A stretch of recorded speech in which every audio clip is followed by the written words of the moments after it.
15 months into his presidency, the consequences of that defining character trait of always needing to be boss are becoming clear, and it doesn't always work out to Trump's advantage.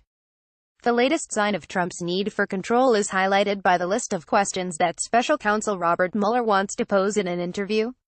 Many cover comments, tweets and actions by the president while acting as his own chief lawyer in the Russia probe and as he tries to assert his will on the Justice Department. Trump is also following his own advice in high-stakes dealings with North Korea, in the Iran nuclear deal and with America's friends in Europe and Asia on a hardball trade policy. Often, he's disregarding the advice of senior aides, allied leaders and his lawyers.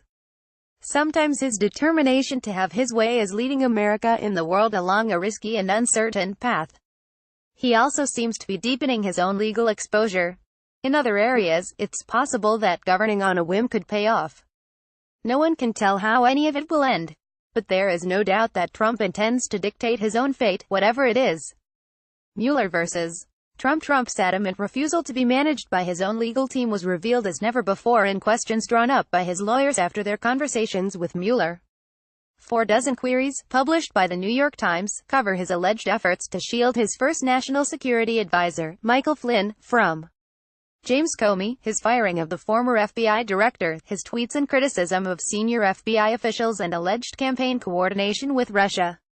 A more reticent client who is less determined to dictate the management of his legal case might have given Mueller less ground to cover. He is constantly shooting himself in the foot by sending tweets like this, by talking so much, Daniel Goldman, a former assistant U.S. attorney, told CNN's Brooke Baldwin on Tuesday.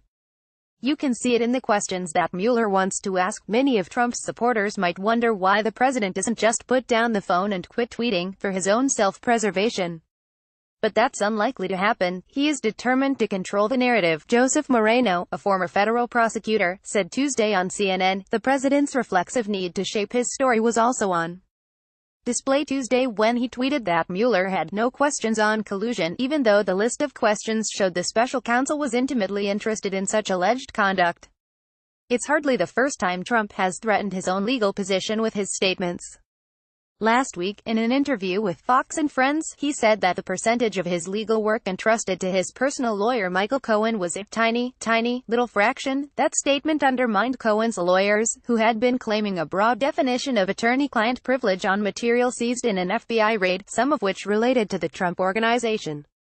North Korea. Trump may be having more success indulging his idiosyncratic instincts before his looming summit with North Korean leader Kim Jong-un.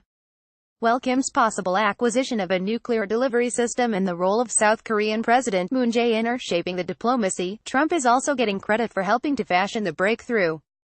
There was wide support in Washington for the reinforced strategy of maximum pressure sanctions shepherded through the UN Security Council by the Trump administration. But Trump's threat to rain fire and fury on North Korea and his boast about the size of his nuclear button horrified many experts. In retrospect, however, that may have played a role in tilting the diplomatic chessboard on the Korean peninsula. The president's determination to get his way is also obvious in his public campaign to hold a summit in the demilitarized zone between the two Koreas, despite advice from aides that it could be risky. CNN's Kevin Lipnick reported that Trump watched the spectacular footage of Moon and Kim on the border last week and wanted a similar show himself. Some senior officials have argued that it would be better to hold the summit in Singapore, a more neutral venue that would imply less of a concession to the North Korean leader. Trump is a showman, and it's beginning to look like he may get his way. His determination to plot his own path recalls a comment he made on MSNBC's Morning Joe in 2016. I'm speaking with myself, no. 1. Because I have a very good brain, Trump said. I talk to a lot of people, but my primary consultant is myself. Iran deal on life support. Trump's reluctance to accept advice he doesn't like is playing out in a more contentious manner as he moves toward trashing the Iran deal. Previously, he reluctantly ceded to key lieutenants such as former Secretary of State Rex Tillerson and preserved a deal backed by America's allies.